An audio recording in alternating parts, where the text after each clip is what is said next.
नमस्कार दोस्तों, स्वागत है आपका स्टडी मेथड चैनल पर। हम देख रहे थे जो प्रवक्ता परीक्षा है 2016 की, ठीक है, हिस्ट्री का सोल्व कर रहे थे पूरा, जो 1 फरवरी 2019 को संपन्न हुई है। इसमें हमने 4 वीडियो में 80 क्वेश्चन सोल्व कर लिए हैं। टोटल क्वेश्चन आते हैं 125, ठीक है। इसके बाद ज्योग्राफी का देखेंगे, जो प्रवक्ता परीक्षा का पेपर हुआ है 2016 वाला, ठीक है। चलिए देखते हैं क्वेश्चन नंबर आज 81 से। ये देखिए, ये है क्वेश्चन नंबर आपका 81। क्वेश्चन है, शैल चित्रकारी के लिए प्रसिद्ध प्रागैतिहासिक स्थल निम्नलिखित में से कौन सा है, ठीक है। ये पूछा हुआ है। सही आंसर है आपका भीमबेटका। आपको पता है डी, जो भीमबेटका है वो आपका मध्य प्रदेश में है, ठीक है। जो इंपॉर्टेंट है, क्वेश्चन आया हुआ भी है, ठीक है, कहाँ पे है। तो जो शैल चित्रकारी के लिए, इसी के लिए क्वेश्चन आता है हमेशा, ठीक है। जो आपका प्रागैतिहासिक स्थल है भीमबेटका, वो किसके लिए प्रसिद्ध है? शैल चित्रकारी के लिए। आगे देखिए क्वेश्चन नंबर 82। हड़प्पा सभ्यता के निम्नलिखित किस नगर में चिनाई के कार्य में कच्ची ईंटों के साथ किया गया है? देखिए, जो ये पूछा हुआ है ना आपका, कच्ची ईंटों का प्रयोग किया गया है, ये आपका है धौलीवीरा। आंसर होगा आपका डी। अब इससे धौलीवीरा से 2-3 क्वेश्चन आते हैं जो प्रीवियस ईयर में पूछे गए हैं। मैं आपको वो बता देता हूँ, ठीक है। एक तो आपको पता है ये धौलीवीरा कहाँ पे है? आपका गुजरात में, ठीक है। उसके अलावा एक चीज़ देखिए, इसमें धौलीवीरा में जो बहुत इंपॉर्टेंट था वो था, ये जो नगर था वो 3 भागों में विभक्त था। जितने भी हड़प्पा स्थल के नगर हैं वो ज़्यादातर 2 भागों में विभक्त है। ये अकेला स्थल ऐसा था जो 3 भागों में विभक्त था, ठीक है। और एक इससे क्वेश्चन आता है कि कौन सा हड़प्पा स्थल जल प्रबंधन के लिए, जो उसका जल प्रबंधन था उसके लिए प्रसिद्ध था, ठीक है। तो वो भी था धौलीवीरा। तो 3 क्वेश्चन हो गए। एक इसकी स्थापना भी, वो जो इसकी खोज की थी वो भी याद रखिए, जोशी जी थे, उन्होंने की थी। बाकी ये 3 भागों में, और जो जल प्रबंधन है इसके लिए क्वेश्चन आता है, ठीक है। सही आंसर हो जाएगा आपका डी। आगे देखिए क्वेश्चन नंबर आपका 83। समुद्रगुप्त के शासन में के संबंध में कांची का शासक कौन था? तो ये तो थोड़ा टफ क्वेश्चन है। सही आंसर है इसका ए, विष्णुगुप्त, ठीक है। ये समुद्रगुप्त था, इसने दक्षिण भारत के 12 शासकों को हराया था, उसमें से एक विष्णुगुप्त भी था, ठीक है, जो कांची का शासक था। उसके अलावा आपको बताइए, इससे 2-3 क्वेश्चन पूछे जाते हैं नेपोलियन, इससे एक तो इसे भारत का नेपोलियन कहा जाता है समुद्रगुप्त को, ठीक है, भारत का नेपोलियन। एक तो ये क्वेश्चन आता है, आपको पता है वीणा बजाते हुए इसके सिक्कों पर अंकित किया गया है। हरिशेन इसके दरबार में था, ठीक है, जिसका हरिशेन का प्रयाग प्रशस्ति फेमस है, ठीक है। आगे देखिए क्वेश्चन नंबर 84। शेरशाह के शासन के समय किस विभाग का अध्यक्ष राज्य की आय व्यय की देखभाल करता था? तो सही आंसर है ए। आपको पता है दीवान वजारत था, जो वजारत था वो आपका आय व्यय के लिए प्रसिद्ध था। एक तरह से वजीर का काम करता था, क्योंकि आपको इन ऑप्शन से कर सकते हैं। दीवान अर्ज आपको पता सैन्य विभाग था, और स्टार्ट किसने किया था? बलबन ने, ठीक है। पीछे क्वेश्चन आया भी था इसी पेपर में, आपने देखा भी था। बलबन ने स्टार्ट किया था दीवाने आरिज या अर्ज, ठीक है। ये दीवाने इंशा इससे संबंधित नहीं है, धार्मिक कार्यों से है, ये दीवाने विजारत हो जाएगा, ठीक है। अब जो शेरशाह सूरी है इसके बारे में जान लीजिए। आपके ये तो नॉर्मल, आपको इसके बारे में सब कुछ पता ही होगा। जैसे अपने चौसा का युद्ध लड़ा इसने, कन्नौज का युद्ध लड़ा, हुमायूं के ना जौनपुर से शिक्षा प्राप्त की थी, मैंने पहले बता चुका है। 2 क्वेश्चन इससे देख लीजिए जो इंपॉर्टेंट है। एक तो आप जो पुराना किला के नाम से है ना जगह पे, किला ए कोहना मस्जिद है, किला ए कोहना, वो किसने बनवाई थी? किला ए कोहना मस्जिद आपकी शेरशाह सूरी ने। और दूसरा इसका इंपॉर्टेंट है, एक प्रथा, वो प्रथा ही मान लीजिए, पट्टा व कबूलियत की जो प्रणाली थी वो किसने स्टार्ट की थी? वो शेरशाह सूरी ने स्टार्ट की थी, ठीक है। तो 2 क्वेश्चन याद रखिएगा, किला ए कोहना मस्जिद और पट्टा व कबूलियत, ठीक है। सही हो जाएगा। किसने वर्नाकुलर प्रेस एक्ट समाप्त किया था? तो सही आंसर आपका बी, लॉर्ड रिपन। आपको पता है जो लॉर्ड रिपन है उसे हम भारत का जो सबसे ज़्यादा गवर्नर जनरल था, लोकप्रिय गवर्नर जनरल, जो भारतीयों के पक्ष में जिसने फैसला ले लिया है, उसे लॉर्ड रिपन के नाम से जाना जाता है, ठीक है। उसके बाद आपने देखिए, इससे 2-3 चीज़ याद रखिएगा वर्नाकुलर प्रेस एक्ट से। देखिए, जो स्टार्ट किया था वो किया था आपका 1878 में, ये भी डेट पूछी जाती है, ठीक है। 1878 में आपका किसने स्टार्ट किया था? लॉर्ड लिटन ने। और 1882 में लॉर्ड रिपन ने से समाप्त कर दिया था, ठीक है, वर्नाकुलर प्रेस एक्ट को। अब इससे जो क्वेश्चन है ना, एक तो ये बहुत इंपॉर्टेंट है, डेट पूछी जाती है, ठीक है, कि वर्नाकुलर प्रेस एक्ट का जो नियम था वो कब पारित किया था? तो लॉर्ड रिपन ने 1878 में किया था, 82 में से समाप्त किया। अब जो लॉर्ड रिपन है, इससे क्वेश्चन आते हैं, इसे भी याद रखिएगा। देखिए, एक तो जो स्थानीय स्वशासन का जनक कहा जाता है भारत में ना, जिसने बहुत बेहतरीन काम किया था स्थानीय स्वशासन के लिए, वो रिपन था, ठीक है, आधुनिक काल में। उसके बाद 81 में प्रथम फैक्ट्री अधिनियम इसी के टाइम पर आया था। 1882 में जो हंटर कमीशन है प्राथमिक शिक्षा के लिए, वो भी इसी के टाइम पर आया था। और आपका जो इल्बर्ट विल विवाद हुआ था 1883 में, वो भी इसी के टाइम पर हुआ था। जो ये 4-5 पॉइंट दिए हुए हैं बहुत ज़्यादा इंपॉर्टेंट है, ठीक है, इन्हें याद रखना है हमेशा। इनसे क्वेश्चन आते हैं, ठीक है। और इसके अलावा मैंने आपको बता ही दिया, ये दो याद रखने। 1878 में लॉर्ड लिटन ने वर्नाकुलर प्रेस एक्ट पास किया था और 1882 में रिपन से समाप्त कर दिया था। आगे देखिए क्वेश्चन नंबर आपका 86। क्वेश्चन नंबर 86 हो जाएगा आपका, प्रसिद्ध पुस्तिका ब्रह्मोपासना निम्नलिखित में किससे संबंधित थी? तो सही आंसर आपका डी, ब्राह्म समाज। देखिए आप किसका ब्राह्म से आपको पता चल जाएगा। ब्राह्म समाज था जो, वो राजा राम मोहन राय ने इसकी स्थापना की थी 1828 में, ठीक है। ये इंपॉर्टेंट है। आगे देखिए क्वेश्चन नंबर 87, भू राजस्व के निर्धारण के लिए निम्नलिखित किस चोल ने अपने राज्य का भूमि सर्वेक्षण प्रारंभ किया था? मेन है इसमें, जो इसने भूमि सर्वेक्षण किसने प्रारंभ किया था? सही आंसर है ए, राजराज प्रथम। देखिए मैंने आपको इससे पहले भी ना चोल के कई क्वेश्चन आ चुके, सब बता चुका हूँ मैं, फिर भी मैं एक बार रिपीट कर देता हूँ। देखिए इसमें दो ही शासक, ये बहुत ज़्यादा इंपॉर्टेंट है, राजराज प्रथम और इनका पुत्र था राजेंद्र प्रथम। राजेंद्र प्रथम को पहले देख लीजिए। देखिए इसने चोल झील का निर्माण कराया था बंगाली खाड़ी में, गंगे चोलपुरम की स्थापना करी, उपाधि ली थी गंगे चोलपुरम, ठीक है। ये इसने उपाधि धारण की थी जब ये पाल वंश के शासन महिपाल को हरा के आया था। और एक क्वेश्चन बहुत इंपॉर्टेंट है जो पूछा जाता है, श्रीलंका पर पूर्ण विजय किसने प्राप्त की थी? श्रीलंका पर पूर्ण विजय प्राप्त की थी राजेंद्र प्रथम। अब राजराज प्रथम को देख लीजिए। एक तो क्वेश्चन आता है आपका, ये आपका पूछ ही लिया, भूमि सर्वेक्षण किसने स्टार्ट किया था? राजराज प्रथम ने। एक इससे क्वेश्चन आता है कि जो तंजौर का विश्व प्रसिद्ध बृहदेश्वर मंदिर है ना, बहुत फेमस मंदिर है, कई बार एसएससी में पूछा हुआ है इससे क्वेश्चन, ये किसने बनवाया था? तो राजराज प्रथम ने, ठीक है। और राजराज प्रथम ने जो श्रीलंका का उत्तरी पार्ट था ना, उस पर विजय प्रारंभ की थी, या जिसने जो श्रीलंका के कुछ हिस्सों को प्रथम बार जीता था वो राजराज प्रथम था, और श्रीलंका पर पूर्ण विजय प्राप्त की थी राजेंद्र प्रथम ने, ठीक है। इनसे यही 4-5 क्वेश्चन आते हैं जो मैंने आपको बताए हैं राजराज से, ठीक है, और राजेंद्र प्रथम से। आगे देखिए क्वेश्चन नंबर 88, भारत और पाकिस्तान के स्वाधीन होने की घोषणा किस दिन की गई थी? सही आंसर है आपका ए, 3 जून 1947 को। आपको पता है इसे माउंटबेटन योजना के नाम से जाना जाता है, ठीक है, माउंटबेटन योजना के नाम से 3 जून 1947 को। देखिए आपको मैं यहाँ से 2-3 तरह के क्वेश्चन बता देता हूँ, कभी गलत नहीं होंगे।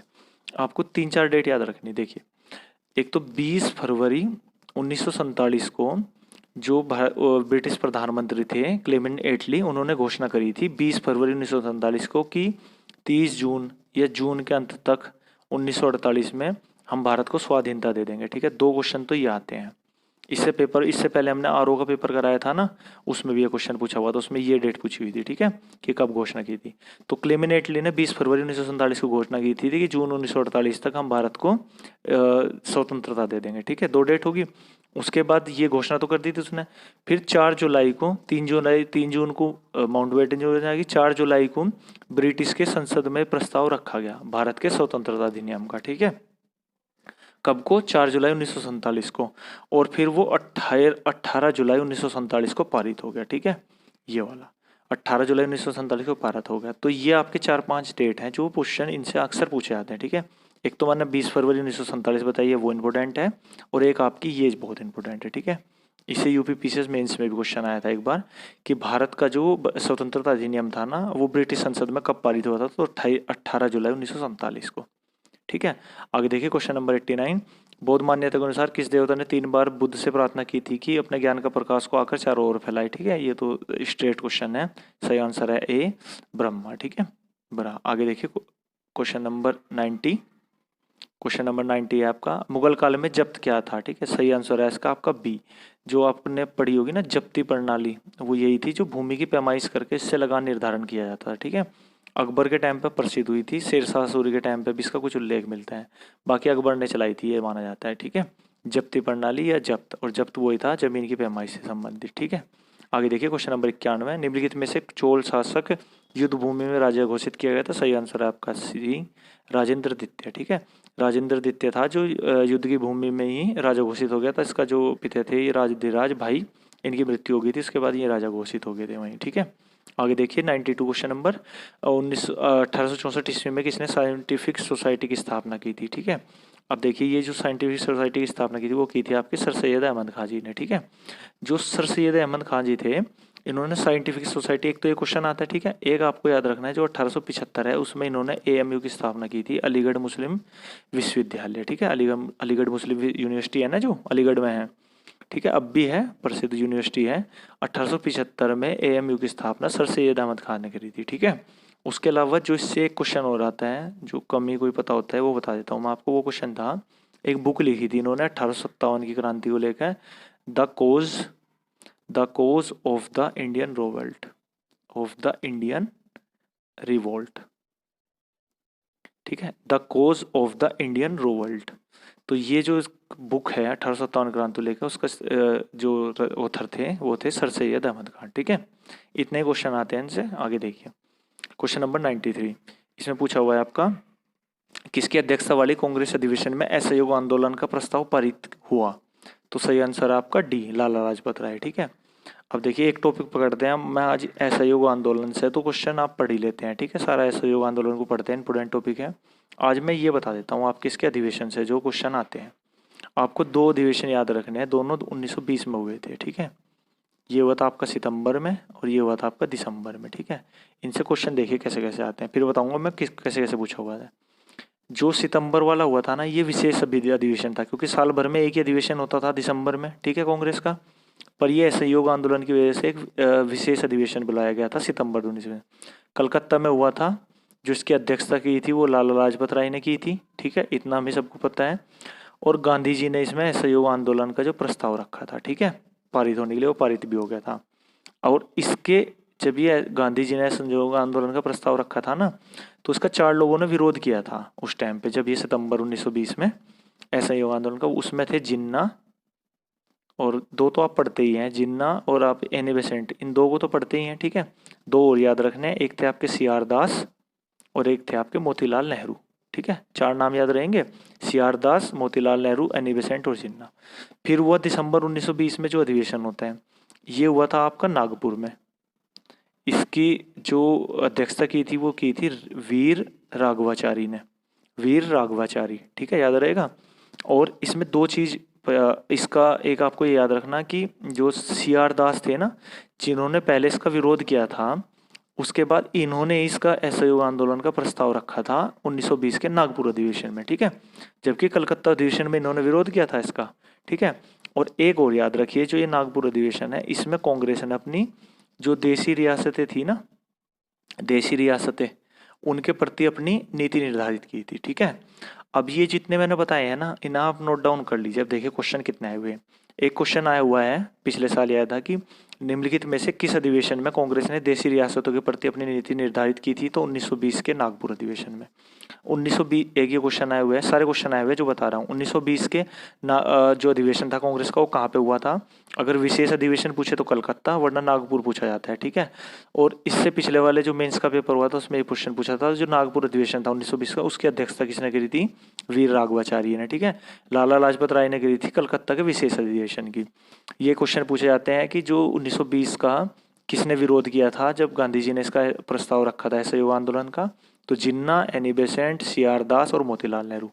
और उसके बाद सीआर दास ने 1920 का जब नागपुर अधिवेशन हो गया, जो इनमें मनमुटाव था वो खत्म हो गया, फिर इन्होंने इसका प्रस्ताव रखा था। ठीक है, असहयोग आंदोलन का। तो इतने क्वेश्चन इससे आए हुए हैं। इस टॉपिक को आज मैंने कवर करा दिया, कभी क्वेश्चन गलत नहीं होंगे। ठीक है, आगे देखिए अपना ये क्वेश्चन हो जाएगा 93 का। 94 देखिए, सम्राट अशोक की निम्नलिखित रानियों में से किसका नाम उसके अभिलेख में उल्लेखित है?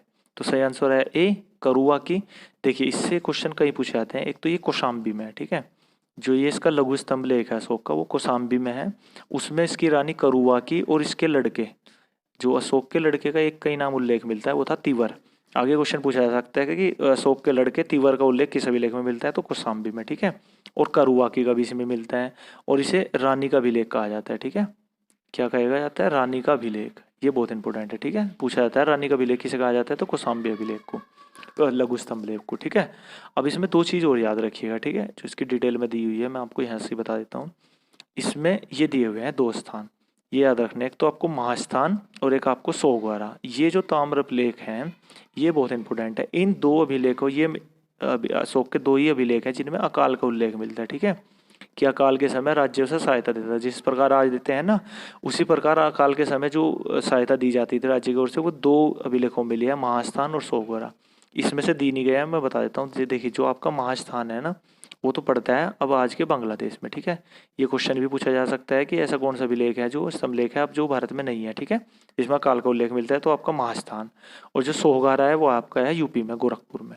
ठीक है, तो दो अभिलेख आपको याद रहेंगे, एक ताम्रलेख, एक तो सोहगोरा, एक महास्थान। एक क्वेश्चन और याद रखिएगा कि जो महास्थान है उस टाइम पे से पुंडरनगर कहा जाता है, ठीक है। ये भी क्वेश्चन पूछा हुआ है पुंडनगर वाला, या ऐसे भी पूछा जाता है पुंडवर्धन नगर। पुंडवर्धन नगर किसे कहा जाता था, तो महास्थान को, जो बांग्लादेश में है।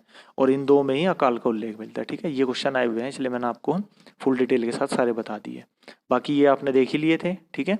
यहाँ पे रानी का अभिलेख कहा जाता है कौसाम्बी अभिलेख को। कौसाम्बी में कारुवारिक का उल्लेख है, जो उसकी रानी थी अशोक की, और उसके लड़के तीवर का उल्लेख भी आपका इसी में ही है, ठीक है। आगे देखिए क्वेश्चन नंबर 95, बाबर द्वारा किस भाषा में तुझु के बावरी लिखी गई है, तो सही आंसर है सी। अभी देखिए मैंने जितने भी यूपी पीसीएस आपके, या आर हो गया, एमपी पीसीएस या बिहार पीसीएस, जो भी पेपर सोल्व कराए हैं ना 2019 के, उसमें मैंने बार बार आपको बाबर का पूरा उल्लेख डिटेल के साथ बता दिया है, ठीक है, जिस तरह डिस्क्राइब करके। तो इसलिए वैसे क्वेश्चन है, दोबारा बताने की जरूरत नहीं है, ठीक है, मैंने पिछली वीडियो में बता रखे हैं। चलो फिर भी दिखा देता हूँ मैं, जल्दी जल्दी बता दूँ। देखिए इससे बाबर से 2-3 क्वेश्चन आते हैं। एक तो इसकी पुस्तक का नाम है बाबरनामा, लिखी गई थी तुर्की भाषा में, जो क्वेश्चन पूछा हुआ है। तुजु के बाबरी भी कहा जाता है। बाबरनामा का जो इंग्लिश में अनुवाद किया था वो लिडेन व रस्किन ने किया था, और आपका फारसी में अनुवाद किया था वो अब्दुल रहीम खान खाना ने किया था, ठीक है। और इसमें बाबरनामा में 2 भारतीय शासकों का उल्लेख है जो प्रतापी शासक बनाए हुए हैं उस टाइम पे। एक कृष्णदेव राय था, और आपका एक मेवाड़ का शासक था राणा सांगा, ठीक है। बस इतने ही क्वेश्चन आते हैं, पिछली वीडियो में मैंने पूरा डिटेल के साथ बताया हुआ है। आगे देखिए क्वेश्चन नंबर 96, वीर निर्माण युग किससे संबंधित है, तो सही आंसर है आपका ए, जैन धर्म से, ठीक है। ये स्टेट क्वेश्चन है। आगे देखिए इसमें कुछ समझाने का नहीं। क्वेश्चन नंबर 97 देखिए, इसमें बताया जलियांवाला बाग दंगा के विरोध स्वरूप निम्नलिखित में किसने नाइटहुड की संपादी और वो परित्याग कर दी थी, सही आंसर आपका रविंद्रनाथ टैगोर, आपको पता है, ठीक है। रविंद्रनाथ टैगोर ने जलियांवाला बाग हत्याकांड, जो कि 13 अप्रैल 1919 को हुआ था, ठीक है, उसके विरोध में अपने इन्होंने उपाधि छोड़ दी थी नाइटहुड की, ठीक है। इससे क्वेश्चन ज़्यादा तो नहीं आते हैं। हाँ, एक चीज़ और ध्यान रखिएगा, जो ये थे ना जिनके विरोध में लोग इकट्ठा हुए थे, वे 2 आदमी थे, डॉक्टर सत्यपाल और सैफुद्दीन किचलू, ठीक है। इन दोनों गिरफ्तारी हो गई थी जिसके विरोध में लोग इकट्ठे हुए थे, और वहाँ पे जनरल डायर ने गोलियों से मतलब बहुत से लोगों को क्या कह सकते, शहीद कर दिया था, ठीक है, शहीद वर्ड ठीक रहेगा। और ये देखिए जो जनरल डायर थे ना, इसे जनरल ओ डायर से कंफ्यूज मत करिएगा कभी भी, ठीक है। जब ये क्वेश्चन आता है ना जलियांवाला बाग में किसने ये नरसंहार किया था, तो ये जनरल डायर भी ऑप्शन रहता है और जनरल ओ डायर भी ऑप्शन में रहता है, ठीक है। ये जनरल ओ डायर वो था जिसे उधम सिंह ने 1940 में मारा था, ठीक है, लंदन में, जिस पर मूवी बन रही है, ठीक है, इस पर मूवी बन रही है फिलहाल अभी, उधम सिंह ने, ठीक है। और ये जनरल डायर था ये वाला, ठीक है। आगे देखिए question number 98, Indian society of oriental art की स्थापना किसने की थी, सही आंसर आपका बी, रविंद्रनाथ टैगोर ने 1907 में की थी, ठीक है।